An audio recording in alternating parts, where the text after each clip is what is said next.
Also understand, though, that you'll have to go into custody. That time will have to be calculated. Even if you have enough credit, then you would be released as soon as that's done. Do you understand? Yes. Also, if you don't show up on that date, then the deal's off and there'll be a warrant for your arrest and you'll be looking a lot more time. Do you understand? U.S. citizen that a plea of guilty or no contest may result in your deportation, exclusion from admission to the country, or denial of naturalization under federal law. Your Honor.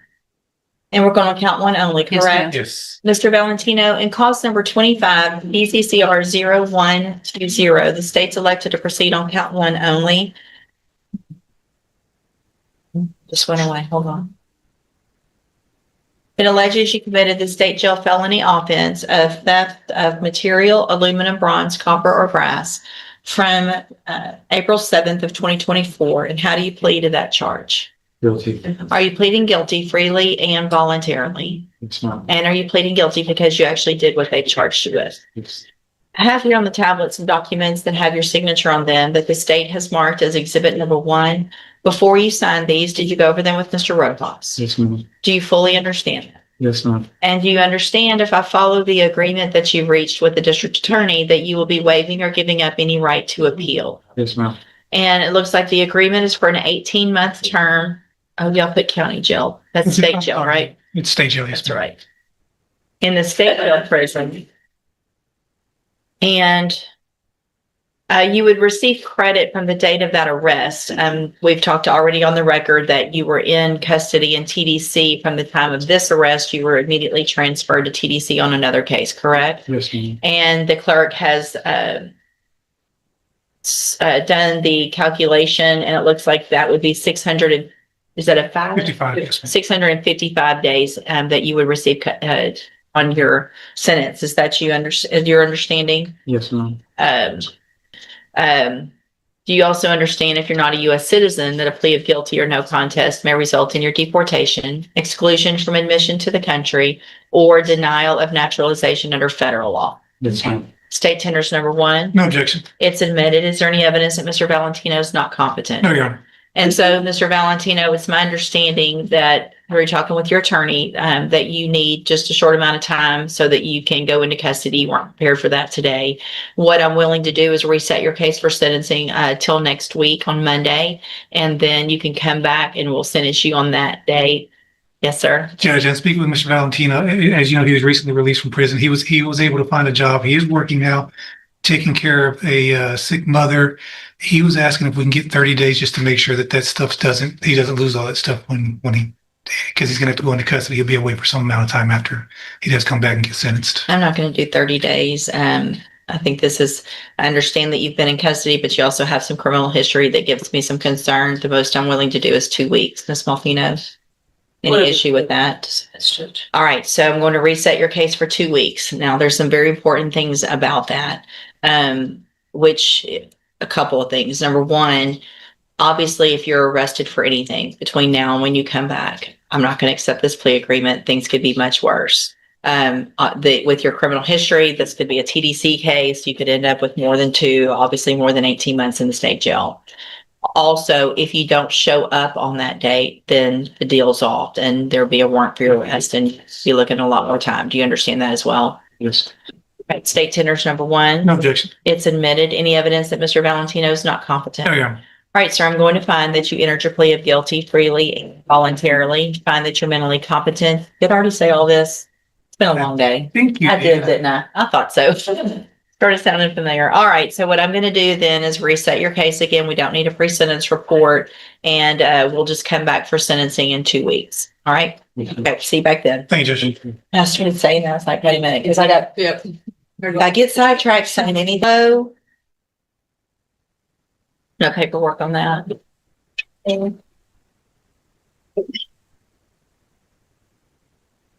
morning, sir. Are you Joshua Barlow? And this is a motion to revoke probation. It looks like Mr. Barlow's on probation for possession of a controlled substance, penalty group 1. What is the announcement? Judge, Mr. Barlow did retain me to represent him over in Harris County in regards to the new law violation, and actually also partially the technicals. As part of that was about living or being in Harris County during that time of the offense. We were in court Thursday.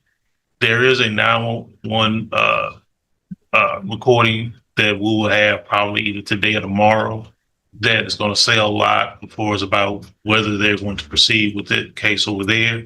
And also, honestly, if they're going to file new charges against the complainant. As well as I think that will also give us a lot of insight into the technical violation of his residence at the time because of the information that would have been given in transit over the video. So I'm just asking for a short time so we can listen to that. To that. And as far as everything going okay right now on probation? Okay. All right. So we'll just do a normal reset so you can get all that information, get it to Ms. Malfino, and then we'll see where we are on that next court date. Judge, in light of the violation alleged in count 6, which is the positive UA on March 4th of 25 and April 8th of 25 for marijuana, he does not currently have a drug patch. I'm assuming from Officer Kitchens that he has no UA violations during the pendency.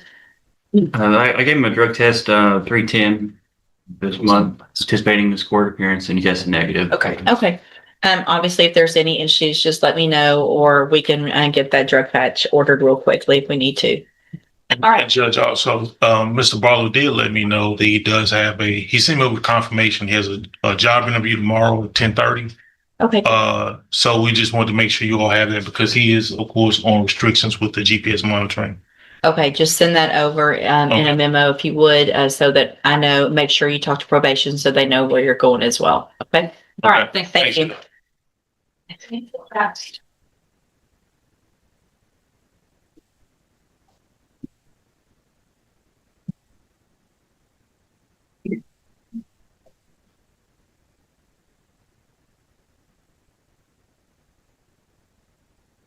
Corey Richardson, Mr. Crenshaw.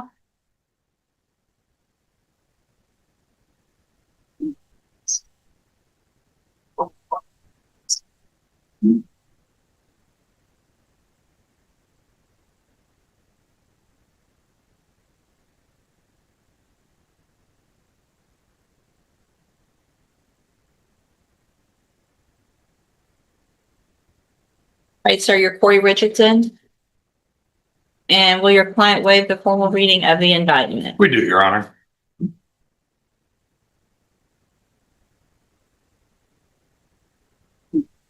Mr. Richardson, in cause number 25, DCCR 0249, the state has elected to proceed on the lesser included offense of a Class A misdemeanor attempted solicitation of prostitution from November 21st of 2024. And how do you plead to that charge? Are you pleading guilty freely and voluntarily? And because you've done what they charged you with? Speak up. Yes. I have here on the tablet some documents that have your signature on them that the state has marked as exhibit number 1. Before you signed these, did you go over them with Mr. Crenshaw? Yes. Do you fully understand them? Yes. And do you understand, if I follow the agreement that you've made with the district attorney, that you'll be waiving or giving up any right to appeal? Yes. And it looks like the agreement is for a 2-year deferred probation. Is there a fine? I believe there is a $500 fine on I that. mean, it's up to the court, but I would think there would need to be a fine. If y'all want to agree to something, that's fine. If not, I would impose 500 for sure. 500's fine, Judge. So there would be a $500 fine, and you would be required to follow all of the rules and conditions of probation. Is that your understanding of your agreement? Yes. And are you a U.S. citizen? Yes. State tenders number 1. Yes, Your Honor. No objection. It's admitted. Is there any evidence that Mr. Richardson is not competent? No, Your Honor. All right, sir, I'm going to find that you entered your plea of guilty freely and voluntarily to the lesser offense of Class A misdemeanor attempted solicitation of prostitution. Find that you entered that plea freely and voluntarily. Find that you're mentally competent and understand the nature and the consequences of your plea. Find sufficient evidence to find you guilty. However, I'm going to follow the agreement and defer all proceedings for a period of 2 years. You're ordered to pay the $500 fine and to follow all of the rules and conditions of probation. If you do all of that, this is an excellent opportunity because you don't have the conviction on your record. And at the end of the probation, if you're successful, the case would be dismissed. You'll never have the conviction. The other side of that, though, is if you violate any condition of probation, you can be brought back into court, found guilty of the offense, and be sent to the Jefferson County Jail for 1 year. Do you understand? Listen. I'm handing you the trial court certification that shows this was an agreement that I followed, and so you have waived your right to appeal. You need to have a seat here in the courtroom. Probation's going to call you up when she's ready to go over your paperwork. She's at that desk right over there, so watch for her to put it in. Okay, good luck to you, sir. Thank you. Thank you, Judge. Thank you, Miss. You're welcome. Last one.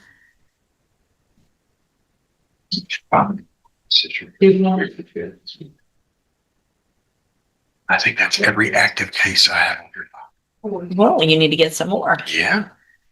To go back to work. Thank y'all. Have a great day. It's stayed forward at 8:15 this morning. She's giving me an announcement. She can't get it, but you'll have it. Okay.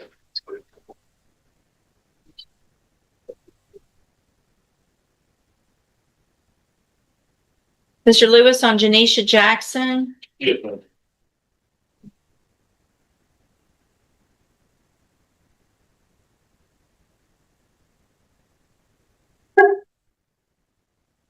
Right, ma'am, you're Janisha Jackson? Yes, ma'am. And will your client waive the formal reading of the indictment? She does.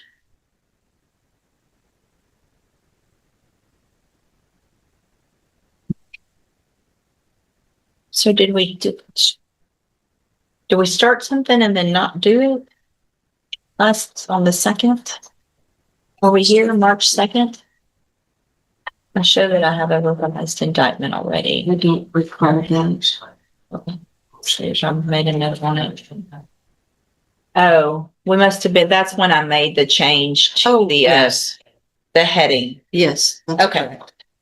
So, Ms. Jackson, in cause number 25 DCCR 0903, you're charged with the state jail felony offense of abandoning or endangering a child from May 26th of 2025. And how do you plead to that charge? Guilty. Are you pleading guilty freely and voluntarily? Yes, ma'am. And are you pleading guilty because you did what they've charged you Yes, with? ma'am.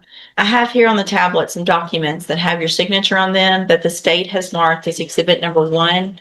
Before you sign these, did you go over them with Mr. Lewis? Yes, ma'am. Do you fully understand that? Yes, ma'am. And do you understand if I follow the agreement that you've made with the district attorney that you will be waiving or giving up any right to appeal? Yes, ma'am. And it looks like the agreement that you've reached is for a 5-year deferred probation.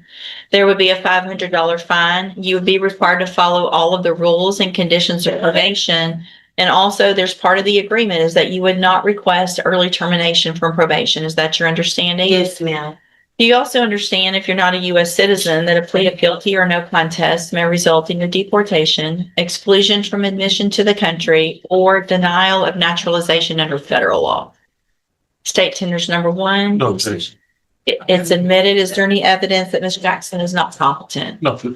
Right, ma'am. I'm going to find that you entered your plea of guilty freely and voluntarily. Find that you're mentally competent and understand the nature and the